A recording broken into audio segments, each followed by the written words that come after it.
अस्सलाम वालेकुम नाज़रीन, हॉट इशू प्रोग्राम में भली कार मां तव्हांजी मेज़बान सबीन मेमण। नाज़रीन, हॉट इशू प्रोग्राम में ॻाल्हि कंदासीं वज़ीर आज़म जी 2-3 कलाकनि जी कराची यात्रा जे हवाले सां। चई सघिजे थो त वज़ीर आज़म जो कराची दौरो इंतहाई महदूद रहियो, जंहिंमें इत्तेहादी पिणु शामिल न हुया। वॾे वज़ीर आज़म जे इन दौरे जो सरकारी तौर ते वज़ीर आला सिंध खे इतला न ॾिनो वियो। इन दौरे जे हवाले सां जेकॾहिं ॻाल्हि कजे त वज़ीर आज़म इमरान ख़ान जे कुझु कलाकनि जे कराची जे दौरे जे हवाले सां वज़ीर आज़म पारां ship lift and transfer system जो इफ़्तिताह पिणु कयो वियो। कराची ट्रांसफॉर्मेशन प्लान बाबति पिणु वज़ीर आज़म खे अपडेट कयो वियो, पर कराची जे ट्रांसफॉर्मेशन प्लान जे हवाले सां सिंध सरकार या पीपुल्स पार्टी मुकमल आउट रही।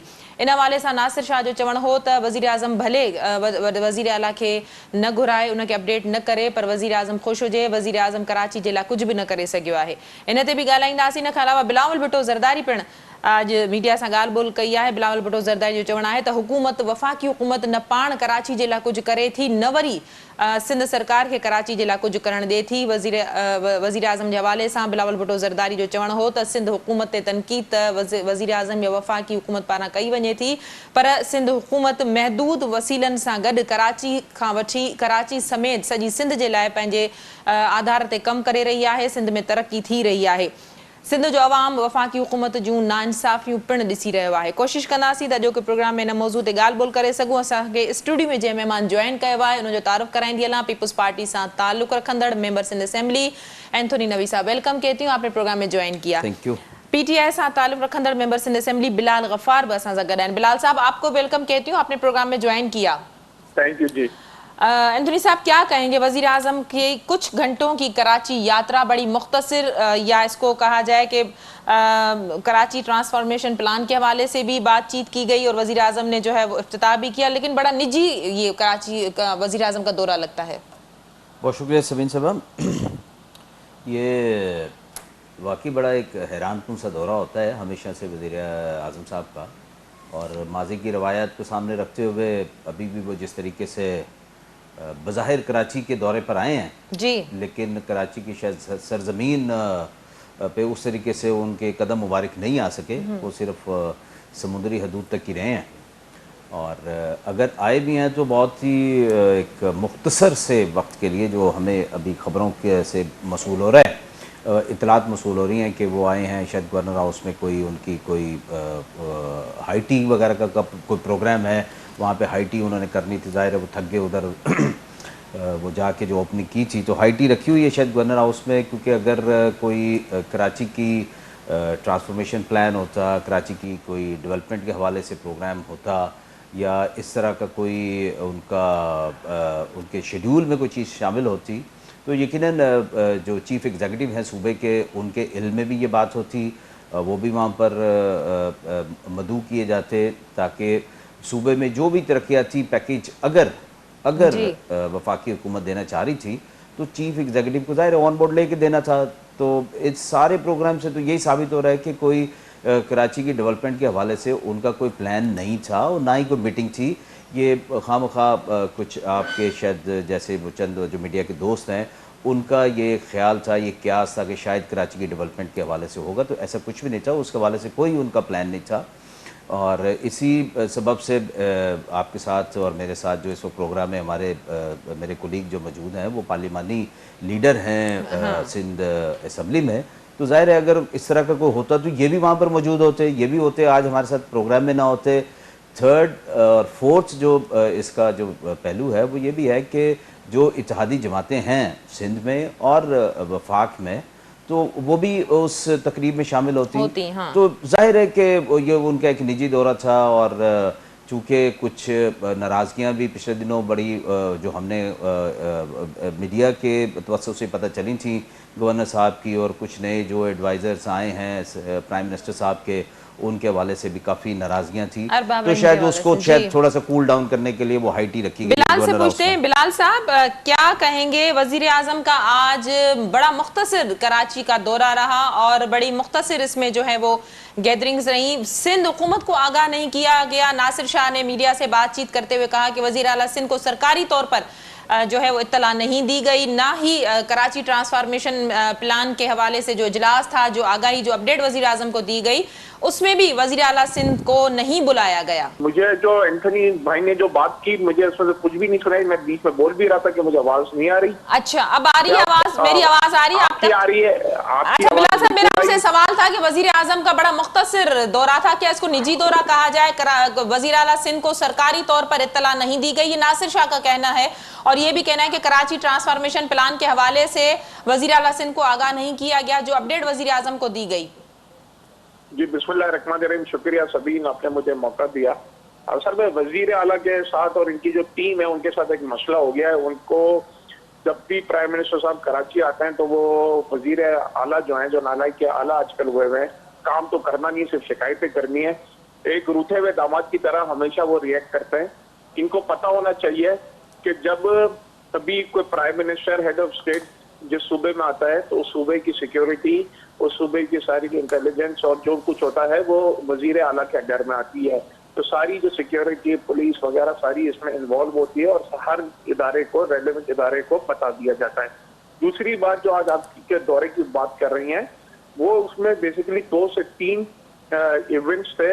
कोई सियासी इवेंट्स नहीं थे, कोई इत्तेहादी या उसमें कोई पार्लियामेंटेरियंस के साथ कोई इंटरेक्शन नहीं था। बेसिकली एक नेवी का एक इवेंट था, और जो आपका कराची शिपयार्ड का है उसकी जो बिलाल साहब बिल्कुल मैं आपकी वजीर आला सिंध के हवाले से जो आपने कमेंट किया, जो बात की, मैं आपकी बात काटूंगी कि वजीर आला सिंध को सरकारी तौर पे एक ऑफिशियल लेटर निकलता है सिक्योरिटी के हवाले से या आगाही के हवाले से, ताकि प्रॉपर उस तरह के इंतजाम हो सके। सूबे के सरबराह को तो आगाह किया जाना चाहिए या नहीं? सबीन 3 दिन पहले गवर्नर साहब की और वजीर आला साहब की मीटिंग भी है। वजीर आला साहब जो है वो गवर्नर हाउस तशरीफ लेकर आए थे, उसमें सारा कुछ डिस्कस हुआ है। दूसरी बात मैं आपको है ना नौयत का पूछ रहे थे, तो ये नेवी के रिलेटेड और केपीटी के जो प्रोग्राम्स हैं उसके रिलेटेड ये प्रोग्राम्स है, जिसमें आपके नेवी के ऑफिशियल्स और केपीटी की जो एक ब्रीफिंग थी उसके ऊपर था। और साथ साथ जो कराची ट्रांसफॉर्मेशन प्लान जो पिछले अब 1 साल होने लगा है, सूबाई हुकूमत ने तो कुछ किया नहीं है, तो जो हमारा जो वफाकी शहर था उस पर एक असद उमर और अली जैदी और जो हमारे कराची ट्रांसफॉर्मेशन प्लान के मेंबर्स हैं, उन्होंने प्राइम मिनिस्टर को ब्रीफिंग दी, उसको देखा कि क्या हमने जो 1 साल पहले जो वफाकी हुकूमत ने जो टारगेट्स बनाए थे वो टारगेट्स पे आज हम कहाँ खड़े हैं। तो अल्हम्दुलिल्लाह मुझे बड़ी खुशी है कि बोलते हुए कि आज चाइना से 40 बसों की, यानी टोटल 80 बसों की जो है वो वहां से कार्गो बिल्कुल जो है ना बिल्कुल एंड पे है, और इंशाल्लाह ताला अगस्त के एंड तक हमारे पास वो बसेज आ जाएंगी। इसके जो हमारे जो 5 प्रोजेक्ट्स है कराची ट्रांसफॉर्मेशन प्लान, उस पर रिव्यू किया गया है। जो ग्रीन लाइन है इंशाल्लाह ताला अक्टूबर में स्टार्ट होगी। स्टॉर्म वाटर्स, ड्रेनेज, सीवरेज और जो इनके जो रोड्स थे, प्रोजेक्ट्स थे, वो इस मालियाती साल तक खत्म हो जाएंगे। K4 का जो प्रोजेक्ट है वो इस साल जो है वो काम शुरू हो जाएगा। इसी तरीके से KCR और फ्रेट कॉरिडोर्स है, वो प्रोजेक्ट्स का भी है ना इसी साल आगाज किया जाएगा। तो ये 5 प्रोजेक्ट है 1100 अरब रुपए में से, जो जिसका वफाकी हुकूमत का जो शेयर था। तो अल्हम्दुलिल्लाह वफाकी हुकूमत ने अपने सारे काम किए हैं, लेकिन मुझे बड़े अफसोस से कहना पड़ता है कि सूबाई हुकूमत जो है वो कुछ नहीं कर सक रही। क्लिक के जरिए और दूसरी फॉरेन फंडिंग के जरिए इनके पास पैसे भी मौजूद हैं, लेकिन अभी तक नाले साफ नहीं हुए। जो छोटे नाले जो साफ करने की जिम्मेदारी वो सूबाई हुकूमत की थी, वो नाले साफ नहीं हुए। पैसे भी पड़े हैं, एग्जीक्यूशन कैपेसिटी नहीं है। मैं पहले दिन से कह रहा हूं कि पीपल्स पार्टी के पास कैपेसिटी बिल्डिंग बढ़ाने की जरूरत है। इनको पता ही नहीं है कि प्रोजेक्ट्स किस तरह एग्जीक्यूट करते हैं, जिसकी वजह से आज 14 साल ये हो गया है कि ये जो नालायक आलिया की हुकूमत है वो कराची को 14 साल में एक बस नहीं दे सके। बिलाल साहब, बेहतर होता कि वजीर आला सिंध उनकी टीम को जो है वो बुलाया जाता, आमने सामने सवाल जवाब होते, अकाउंटेबिलिटी होती, वजीर आजम की मौजूदगी में सारे मामला क्लियर होते। क्या कहेंगे अंदरी साहब, आपने गुफ्तगू सुनी? देखिए, मैं जैसे पहले अर्ज कर रहा था और बिलाल साहब शायद उस पर रिस्पॉन्ड नहीं करना चाह रहे, या चले हो सकता है कोई टेक्निकल इशू की वजह से उनको आवाज़ नहीं आ रही। मैं फिर सवाल पूछ रहे, मैं फिर रिस्पॉन्ड दे दूंगा, एंथनी साहब फिक्र ना करें। और ये मैं बताता, मुझे बड़ा खुशी हो रही है कि एंथनी साहब का जो हल्का है अख्तर कॉलोनी में, वहाँ पे सेवरेज रोड वो भी पाकिस्तान तहरीक इंसाफ बना रही है, और ये एंथनी साहब बड़े जो है ना खूबी से जानते हैं। हाँ, मैं जानता हूँ, मैं उसकी जो क्वालिटी भी सवाल जानता हूँ, पूछेंगे, मैं मैं उसकी हाजिर क्वालिटी भी हूँ। जानता आप हूँ, मैं बात उसकी करें, क्वालिटी कॉल भी करने के लिए जानता हूँ, मैं हाजिर मैं हूँ। उसकी क्वालिटी भी जानता हूँ। और आपके लोगों से मैंने जो उनको तस्वीर भी शेयर की, जो कंप्लेंट्स भी की, वो भी आप चेक कर लीजिएगा कि जो क्वालिटी ऑफ वर्क हो रहा है। आप बड़े अच्छे आदमी हैं, जेंटलमैन हैं, बड़े प्यारे हैं, लेकिन आपका नाम जो है वो इस्तेमाल करके बड़ी पुअर क्वालिटी का काम हो रहा है। आप उसको विजिट कीजिएगा, देखिएगा। अच्छा, अर्ज ये है कि मैं जैसे आप जिम्मेदारी होती है सिक्योरिटी की वजीर आला सिंध जी की, जी ये मैं बिलाल साहब मैं ने मैं मैं ये कहना चाह रहा था कि अगर कहीं पर भी थोड़ी सी भी इंटरेस्ट हो, चंद परसेंट भी हो, तो वो कराची में जो ट्रांसफॉर्मेशन प्लान की बात हो रही है, या जिस तरीके से 2-3 दिन से ये पूरा राग लापा जा रहा था, ट्रांसफॉर्मेशन जी। प्लान पे डिस्कशन होगा, सब कुछ होगा, लेकिन मैंने जैसे पहले कहा था कि ये जस्ट गवर्नर हाउस में सिर्फ हाई टी के लिए गए थे। वो जो इनके इंटरनल एक इश्यूज़ हैं उसको सिर्फ ये एड्रेस करने के लिए, उसको सेटल डाउन करने के लिए ये गवर्नर हाउस में एक हाई टी रखी गई थी। इसीलिए वहाँ पर हुकूमत सिंध के किसी नुमाइंदे को वहाँ पर मदऊ नहीं किया गया, किसी भी इत्तेहादी जमात को मदऊ नहीं किया गया, इवन इनके अपने पार्लियामेंटेरियंस को मदऊ नहीं किया गया। इसलिए कि वज़ीर आज़म साहब ने जितने भी, जो भी, अब तो वो साल बाद आए हैं, इससे पहले भी जो उन्होंने गाहे बगाए कभी कराची का वो इत्तफाकन उनका जो भी विजिट होता विजिट था, रहा, हाँ। उसमें जो उन्होंने कमिटमेंट्स किए थे कि चाहे वो 160 अरब का हो या 1100 अरब में, जिसको ये क्लेम करते हैं कि ट्रांसफॉर्मेशन प्लान है, हालांकि उसमें ये अपना शेयर भी तो जरा डिक्लेयर करें ना, उस 1100 अरब में इनका शेयर क्या है। और बिलाल साहब तो बड़े अच्छे एक्सपर्ट हैं इस ये जो कैलकुलेशन के जो, हाँ। नंबर गेम जो होती है इसके बड़े एक्सपर्ट हैं। ये नंबर बता सकते हैं कि जी कितने परसेंट इनका शेयर था 1100 अरब में। और दूसरा ये है कि इन्होंने अपने पार्लियामेंटेरियंस को इसलिए नहीं बुलाया कि वहाँ पर तकाजे होते, लोग पूछते कि वज़ीर आज़म साहब हमें जवाब देना मुश्किल है कि जो आप वादे करके गए थे 160 अरब, ये कहाँ हैं, ये कब आएंगे। अब तो मतलब हम तो ये बात करने जा रहे हैं कि जी अब तो आपका वक्त पूरा हो गया, ठीक है ना। अब तो इनकी लड़ाइयाँ इस हद तक बढ़ गई हैं कि कल फिरदौस आशिक अवान का हाँ। मामला पूरे मुल्क ने देखा। अब ये किसी और ने तो नहीं किया, ये अपनी जगह सही खुद बनते जा रहे हैं। इसलिए कि ये जो सियासी खाना बदोश इकट्ठे हुए थे, अब इनको अपनी अपनी राह लेनी है, अपनी अपनी नई जगहें बनानी है, नए घोंसले तलाश करने हैं। तो ये जो आखिरी वक्त आया है, इसमें वज़ीर आज़म साहब को खतरा मोल लेना नहीं चाहते थे, वो तनकीद का सामना नहीं कर सकते थे, इसलिए इनको नहीं बुलाया गया। लेकिन कराची ट्रांसफॉर्मेशन प्लान से सिंध हुकूमत को आउट करके या बगैर नहीं कर मुशावरत के वो सकते, कैसे नहीं कामयाब हो कर सकता सकते। है? क्या यही तो इनको समझ नहीं आ रही। ये कभी मतलब इस बात को समझने के लिए तैयार नहीं है कि भाई 18वीं तरमीम के बाद जब तक आप सूबाई हुकूमत है, चाहे कोई भी हो, सिंध हुकूमत हो, पंजाब हो, KPK हो, बलूचिस्तान हो, जब तक आप सूबाई हुकूमत को ऑन बोर्ड नहीं लेंगे, किसी भी सूबे की तरक्की का ख्वाब पूरा नहीं हो सकता। ये कौन समझाएगा इनको। लेकिन ये सोलो फ्लाइट के आदमी हैं, वन मैन शो है, कहीं पर इख्तियारात को और जो वसाइल हैं उनकी ये तकसीम पे यकीन ही नहीं रखते, इनका बिलीव ही नहीं है इस पे। बिलाल साहब, मैं यही सवाल आपसे करूंगी कि सिंध हुकूमत को ऑन बोर्ड लिए बगैर, मुशावरत किए बगैर, उनको शामिल किए बगैर तरक्की कैसे करेगा सिंध? क्योंकि वजीर आला सिंध पहले ही कह चुके हैं कि आप भले सिंध में की तरक्की के लिए, डेवलपमेंट के लिए काम करें, लेकिन हमसे मुशावरत कर लें, हमसे पूछ लें, हमें बता दें, ताकि वो डबलिंग ना हो, ताकि वो काम सही से हो सके। तो ये किस तरह से अकेले सिर्फ वफाक कर सकेगा? जी, 2-3 चीजें कि ये तो चीफ मिनिस्टर साहब खुद एक्नॉलेज कर चुके हैं कि पाकिस्तान तहरीक इंसाफ के MNAs और MPs कराची में काम कर रहे हैं, और वो इसकी शिकायत भी कर रहे हैं कि प्राइम मिनिस्टर गलियों में नाले, सीवरेज लाइन, पानी की लाइन में क्यों डलवा रहे हैं। तो क्या जो गरीब आबादी है उनका हक नहीं है कि उनको पीने को साफ पानी मिले, कि उनको सीवरेज की बेहतर सहूलत मिली? ये किससे शिकायत कर रहे हैं? क्या पूरे सिंध में सिंध की आवाम नहीं चाहती कि उनकी जो सड़कें हैं वो पक्की हो जाएं, जो कच्ची गलियां हैं वो पक्की हो जाएं? ये तो काम थे सिंध हुकूमत के करने, जो 14 साल से करने थे। अब जाहिर है जब पीपल्स पार्टी को कुछ करना है ही नहीं, ना किया ना करेंगे, तो जाहिर है वो PTI कर रही है। अच्छा, आप सब ये पूछ रहे हैं कि वजीर आजम ने कराची के लिए क्या किया था। आप सुन ले, हमने पहले ही पैकेज दे चुके हैं, और 1100 अरब रुपए में से तकरीबन 700 अरब रुपए का जो शेयर है वो वफाकी हुकूमत का है, और 400 अरब रुपए की जो लगभग प्रोजेक्ट्स है वो सिंध हुकूमत के थे। लेकिन बिलावल भुट्टो तो कह रहे हैं कि 800 अरब लगभग उनके हैं। ये आप कह रहे हैं, आपके वो कह रहे हैं। मैं बिलावल भुट्टो से पूछे कि 1 बिलियन में कितने मिलियन होते, फिर मैं पूछूंगा कि 800 आप छोड़े बिलावल, मुझसे पूछ ले, मैं बता देता हूँ। आप मेरे चेयरमैन पे क्यों बात करते हैं? मैं बता सकता हूँ आपको कि 1 बिलियन में कितने मिलियन होते हैं। आप जब तक नहीं पूछेगी, मेरी बात सुन ले। 1100 अरब रुपए में जो मैंने आपको जो 5 प्रोजेक्ट बताए, K4 का प्रोजेक्ट, नालों की सफाई के लिए 35 अरब रुपए खर्च हो चुके हैं एनडीएमए की तरफ से। इसके साथ जो मैंने आपको फ्रेट कॉरिडोर का बताया, K4 का बताया, ग्रीन बस का बताया, ये सारे 1100 अरब रुपए में से जिसकी तकरीबन एग्जैक्ट अमाउंट जो बनती है वो 690 या 692 अरब रुपए बनती है। इसके अलावा जो हमने काम किए, डिस्ट्रिक्ट सेंट्रल में 3 ओवर ब्रिज बन चुके हैं। नवाज शरीफ गवर्नमेंट, जाम चक्रो रोड, नवाज शरीफ गवर्नमेंट के प्रोजेक्ट थे वो, नवाज शरीफ गवर्नमेंट के। वफाकी हुकूमत की तरफ से 52 फायर ब्रिगेड कराची में मौजूद हैं, जो इनकी हुकूमत ने आज तक कभी नहीं दिए। सिंध का जो है, सिंध हुकूमत का ऑरेंज मंसूबा था, जो है ना, इन्होंने ऑरेंज लाइन जो सिंध हुकूमत ने आज तक नहीं किया। K4 का मैंने जो आपको बताया, उसपे काम तेजी से जारी है। इसके अलावा जो SDG गोल्स है, उस पे तकरीबन 10 अरब रुपए जो है वो कराची पे लग रहे हैं।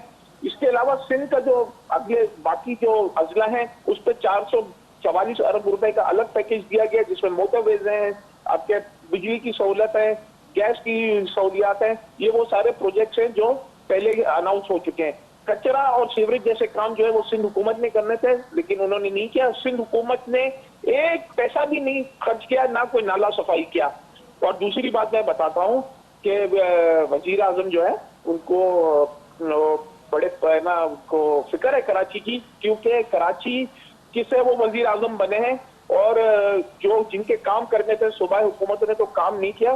तो आप देखेंगे इंशाल्लाह ताला जो हमारे प्रोजेक्ट है वो कंप्लीट भी होंगे, और पूरे कराची में अभी जितनी डेवलपमेंट वर्क हो रही है वो अल्हम्दुलिल्लाह पाकिस्तान तरीके इंसाफ करा रही है। बिलाल साहब मेरे साथ रहिएगा, ब्रेक का वक्त हुआ है, ब्रेक के बाद कंटिन्यू करते हैं। नाज़रीन, प्रोग्राम जो सिलसिलो जारी रहंदो। वक्त थियो आहे मुख्तसिर वक्फे जो, वठूंदा वक्फो।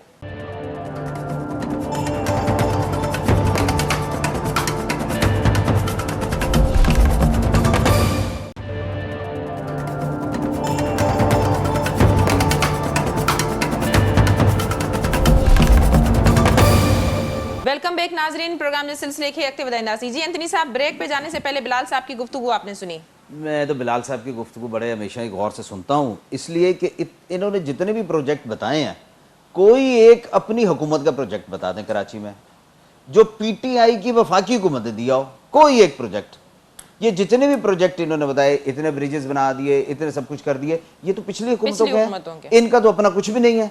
इन्होंने जो किए हैं, बिलाल साहब जिस तरीके से अभी फरमा रहे थे कि जी मेरे हलके में तरक्याती काम कर रहे हैं जी, मैं इनको कहता हूं कि भाई आ जाओ, वो देख लो जो सीवरेज लाइन आपने 1-2 वहां पे रोडों पे डाली है, वो बगैर मेन होल के डाली है। अब मुझे ये बताइए कि जहां पर मेन होल नहीं होंगे, वो लाइन ब्लॉक होगी तो वो कैसे खुलेगी? आप आ जाइए बिलाल भाई, मेरे साथ शाम को चाय पीजिए, मैं विजिट कराऊंगा।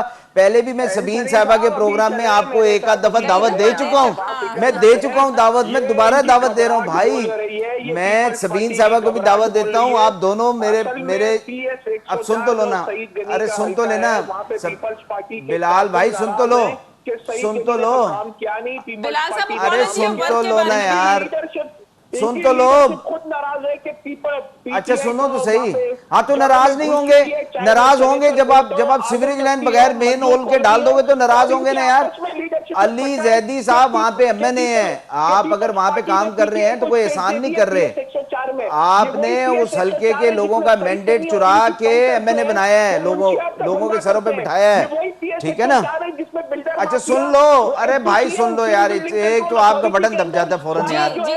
माफिया काम करता है, PS 104 जो अरे सुन लो भाई, सुन लो, रोको, थोड़ा ब्रेक लगाओ, ब्रेक लगाओ।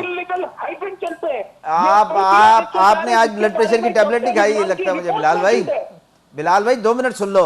बने हुए रोड पे रोड बनाया है, आप आ जाना, मैं आपको चाय की दावत दे रहा हूँ।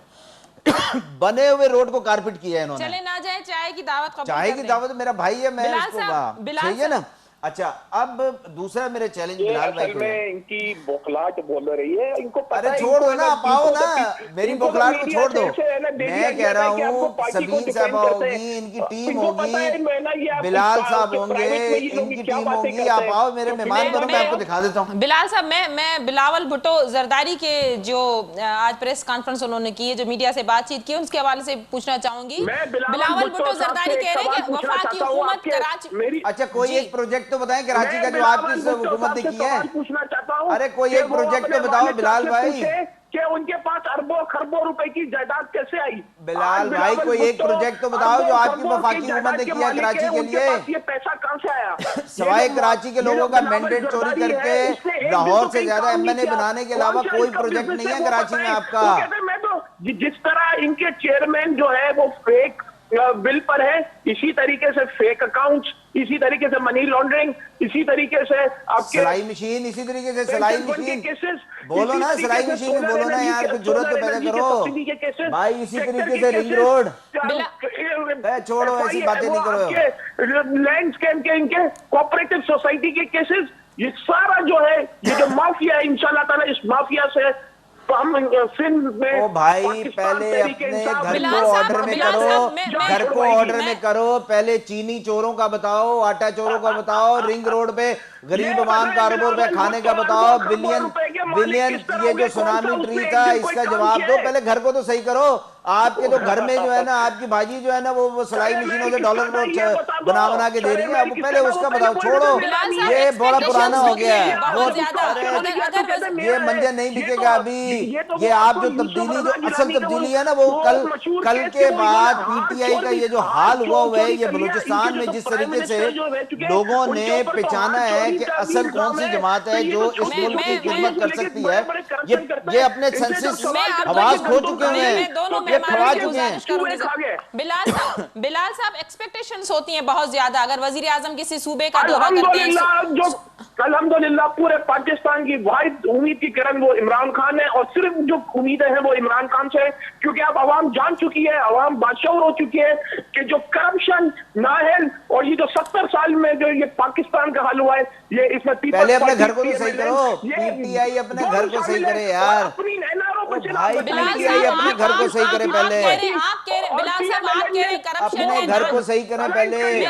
मैं पता है एंथनी साहब के वो आपकी पाकिस्तान डेमोक्रेटिक मूवमेंट कहाँ गई, वो आर या पार होना था, मार्च सितंबर हो जाएगा।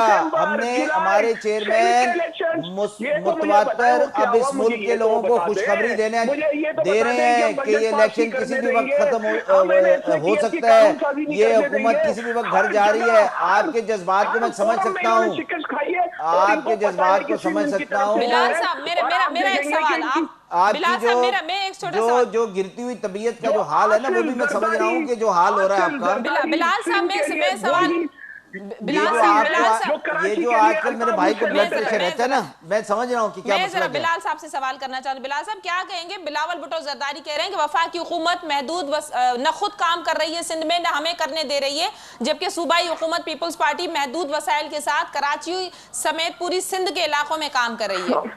पिछले 5 साल का बजट तो लगा ले, कभी इस साल जो आखिरी में 256 अरब रुपए डेवलपमेंट बजट लगाना था, 120-130 अरब रुपए मुश्किल लगा, और हमारा पिछले साल 670 अरब रुपए डेवलपमेंट बजट लगा पूरे पाकिस्तान में, जो एक रिकॉर्ड है।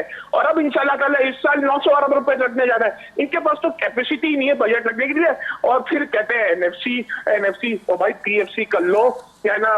मुझे बताइए, ये बल्दियाती इदारे की ये जो क्यों है ना, उनको आजाद नहीं करते, क्यों ये लोकल बॉडी इलेक्शंस नहीं अनाउंस करते, और वो इनके जो सन कोटा मिनिस्टर है उसको कराची के एडमिनिस्ट्रेटर बना दिए।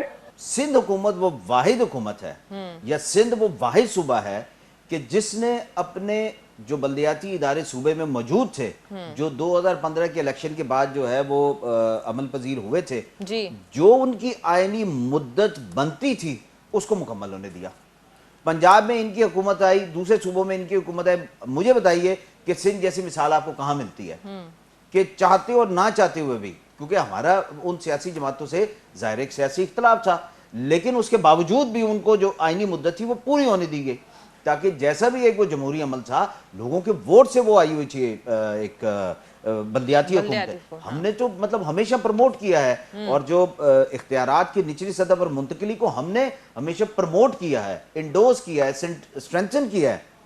आप देख लीजिए कि इस पूरे अरसे में 2015 से लेकर और 2000 ये जो इसका पूरी जो मुद्दत बनती थी 20 तक की, वहां पर कब किसी एक डिस्ट्रिक्ट में टाउन में हमने ओजीटी को रोका है किसी बिलाल साहब लाइन पे हमारे साथ। जी जी जी बिलाल साहब, मैं ये अर्ज कर रहा था कि सिंध वो वाहिद सूबा है, या सिंध हुकूमत वो वाहिद सूबाई हुकूमत है जिसने अपने इक़्तिदार में आने के बाद अपने दौरे हुकूमत से पहले से मौजूद जो बल्दियाती हुकूमतें थीं या जो बल्दियाती इदारे थे उनको अपनी आईनी मुद्दत पूरी करने के लिए फराग दिली का सबूत दिया, खुले दिल का मुजाहरा किया, और उनको जो लोगों का जो भी मैंडेट जिस तरह का भी था उसको एक्सेप्ट करते हुए उनकी मुद्दत पूरी होने दी। इस तरीके की मिसाल नहीं कायम की जिस तरीके से पीटीआई की हुकूमत ने पंजाब में कायम की कि हुकूमतों को आते ही बुलडोज कर दिया गया, दूसरे सूबों में बुलडोज कर दिया गया। हम तो इख्तियारात की निचली सतह पर मुंतकिली के सबसे बड़े दाई हैं, उनको स्ट्रेंथन करने में हमारा हमेशा से किरदार रहा है। मुझे बिलाल साहब बता दें कि जितने भी टाउन्स थे, डिस्ट्रिक्ट थे या डिवीजन थे, उनको जो हुकूमत सिंध की तरफ से जो एक ओजीटी की सूरत में जो ड्यू शेयर है, आप बता दें कि कब कहां कैसे वो शेयर नहीं दिया गया। मुझे बताएं, मैं चैलेंज करता हूं बिलाल साहब को जो ये कहते हैं कि जी आपने कभी पीएफसी पे काम नहीं किया, आप मुझे बता दीजिए कि किस महीने कब कहां किस तरीके से सिंध हुकूमत ने रोका है। हम बताते हैं कि आपने सिंध के शहरियों का कब कहां कैसे एनएफसी की सूरत में हक पर डाका मारा है। आप बैसियत सिंधी होते हुए सिंध के अवाम का मुकदमा उस तरीके से क्यों नहीं लड़ते जिस तरीके से हम कहते हैं कि एनएफसी की सूरत में यहां के मजदूरों का, किसानों का और सनतकारों का जो आप हक छीन के बैठे हुए हैं वो क्यों वापस नहीं देते? आप उस आवाज के साथ अपनी आवाज क्यों नहीं मिलाते? आप भी अपने वजीर आजम साहब की तरह हो गए हैं कि कराची का वजीर आजम होगा, कराची का वजीर आजम होगा, और सबसे पहले जो सीट छोड़ी वो कराची की छोड़ी। छोड़े बिलाल भाई साहब। अच्छा, मुझे तो पहले है ना, ये जिस तरह मैंने असेंबली में तो इनको काफी चीजें सिखाता हूँ और इनको 3 साल के बाद काफी चीजें समझ में आ गई हैं। अब मैं एंथनी साहब से ये एक्सपेक्ट नहीं कर रहा था कि मुझे बड़ा अफसोस कहना पड़ता है कि इनको पता ही नहीं है कि एनएफसी का शेयर किस तरह होता है। एंथनी साहब सुन लें, जो एक्चुअल कलेक्शन एफबीआर की होती है उसके बाद जो आपका पूल होता है उसमें सूबे को उसके शेयर के हिसाब से मिल जाता है। ऑटोमेटिक डिडक्शन होती है जिसमें वफाक किसी सूबे का पैसा नहीं रोकता। तो जो पूल होता है उसमें तमाम सूबों को उसका शेयर मिल जाता है। ये कोई एब्सोल्यूट नंबर नहीं होता। आइंदा मुझे लगता है कि मुझे पीपल्स पार्टी की टीम को ये प्रेजेंटेशन और ये समझाना पड़ेगा कि किस तरह एनएफसी का होता है। लेकिन बिलाल साहब सिंध हुकूमत ये शिकायत करती है कि उसको उसके हिस्से से कम दिया जाए। बीच में नहीं बोले जी प्लीज, ओके सभी मेरी बात सुन ले। जी जी ये बात कर रहे हैं कि हमने अख्तियारात जो है वो निचले लेवल तक दे दिया है। भाई साहब, क्यों आप अपनी बात को कॉन्ट्रडिक्ट कर रहे हैं? 14 साल से तो पीएफसी हुई नहीं है। इख्तियारात दिए जाते हैं आर्टिकल 140A के तहत। 14 साल से आर्टिकल 140A का तो आपने इंप्लीमेंटेशन ही नहीं की। पीएफसी आपने 14 साल से ही नहीं की। केपीके में जितने डेवलपमेंट फंड्स होते हैं उसका 35% डिस्ट्रिक्ट गवर्नमेंट के थ्रू डिस्ट्रीब्यूट होता है और लगता है, और इस से यूसी की तरफ होती है। ये होती है एम्पावरमेंट। हमने पंजाब में केपीके में नई डिलिमिटेशन करवा ली है, हमने शेड्यूल दे दिया है।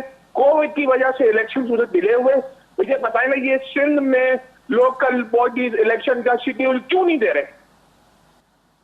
केपीके के 2 ऐसे मंसूबे हैं जिस पे हमेशा पीटीआई को जवाब देना मुश्किल है।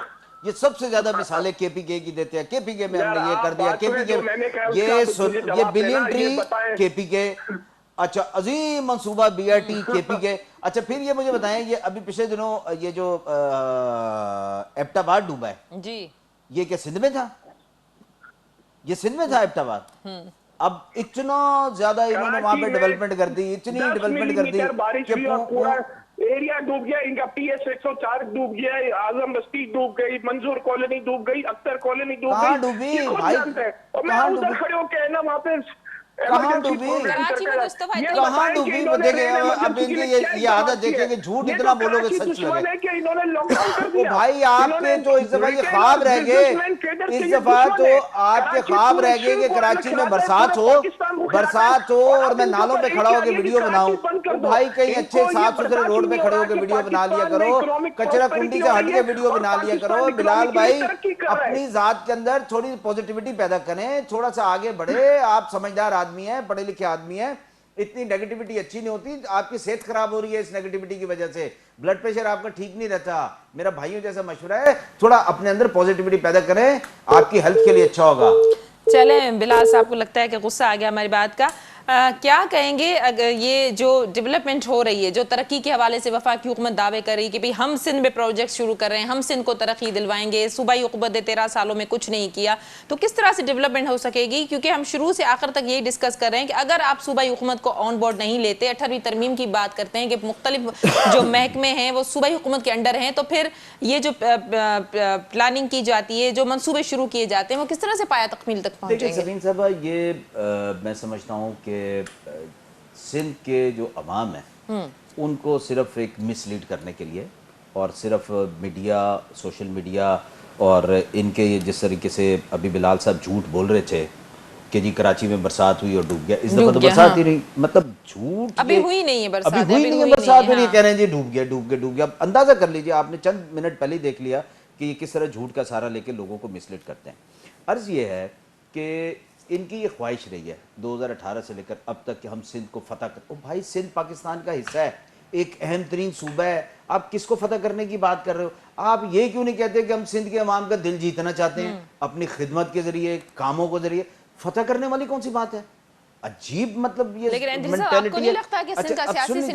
मैं वही अर्ज करना चाह रहा हूँ, मैं वही अर्ज करना चाह रहा हूँ कि इतनी 22 साल जदोजहद के बाद इस सियासी जमात को किसी अपने वर्कर पर इत्मीनान नहीं है कि उसको सिंध असेंबली में अपना ऑपोजिशन लीडर बनाए। ये जीतेंगे कि इनको अपने वर्कर्स पे इत्मीनान नहीं है, इनके पास कोई असेंबली में ऑपोजिशन करने वाला आदमी नहीं है, इनके पास इनकी सिंध की सदारत के लिए अपना कोई 22 साल किसी आदमी पे इत्मीनान नहीं करते। और फिर अभी जो आज चंद दिन पहले जो तरीके इंसाफ में शामिल होता है, 22 साल पुराने लोगों की जदोजहद पे इनको कोई ट्रस्ट नहीं है। और जो एक नाकाम, जिसको सिंध के अवाम ने सख्त नापसंदीदगी का इजहार किया, जिसके साथ हमेशा उसको कहते हैं कि जी हमने सिंध के अफेयर्स के लिए रखा हुआ है। अब ये इनकी पॉलिटिकल स्टैंडिंग है, ये पॉलिटिकल स्टैंडिंग है पीटीआई की। लेकिन एंथनी साहब, मामला पीपल्स पार्टी के अंदर भी कुछ सही नहीं है। जो वजारतों की तब्दीली की गई है, ये भी इस बात का है कि भाई आने वाले 2 साल इंपॉर्टेंट है और जो डिलीवर नहीं कर सका उनकी वजारतें तब्दील की गई हैं। तो देखिए मेरी बात सुने, ऐसा कुछ भी नहीं है, ठीक है ना। और इंटरनली ये पॉलिसीज होती हैं, और अगर थोड़ी देर के लिए आप ही की बात को अगर मान लिया जाए कि जी परफॉर्मेंस ठीक नहीं थी तो इसलिए, तो ये तो पॉजिटिव बात है, इसको तो पॉजिटिव साइन के ना कि जी गवर्नमेंट ऑफ सिंध जो है वो बिल्कुल कीन ऑब्जर्वर के तौर पे अपने जो की प्लेयर्स हैं, जो कैबिनेट मेंबर हैं, उनकी परफॉर्मेंस को बहुत ज्यादा तो मतलब अपोजिशन की तनकीद सही है ना कि डिलीवर नहीं कर पा रहे। मैं कह रहा हूं कि अगर आप, मैं ये अर्ज कर रहा हूं कि अगर मैं आप ही की बात को कहता हूं तो फिर तो ये पॉजिटिव साइन है ना। आप इसको पॉजिटिव क्यों नहीं लेते? फिर अपोजिशन की तनकीद को भी पॉजिटिव लें कि डिलीवर नहीं कर पा रहे पीपल्स पार्टी के वज़रा। नहीं, ऐसी बात नहीं है, डिलीवर करने वाली बात ही नहीं है ना। देखें ना, अगर आप अगर इस नए स्टूडियो में बैठी हैं तो क्या पुराने स्टूडियो में आपके अच्छी ट्रांसमिशन नहीं थी क्या? लेकिन आप बेटरमेंट की तरफ जा रही हैं ना, आप एक्सपेंड कर रही हैं, आप मतलब प्रॉस्पेरिटी की तरफ जा रहे हैं, तो उसमें किसी किस्म की अगर चेंज आ रही है, पॉजिटिव चेंज है, तो हमें उसको एक्नॉलेज करना चाहिए। चलें देखें ये चेंज आवाम को क्या डिलीवर करके दे सकती है। बहुत शुक्रिया आपने आज के प्रोग्राम में ज्वाइन किया। बिलाल साहब आपका भी बहुत शुक्रिया। नाज़रीन, हार्ट इशू प्रोग्राम जो वक्त ते पंहिंजी पुॼाणी ते पहुतो, ईंदड़ प्रोग्राम ते ॾींदा इजाज़त। अल्लाह वाहिद।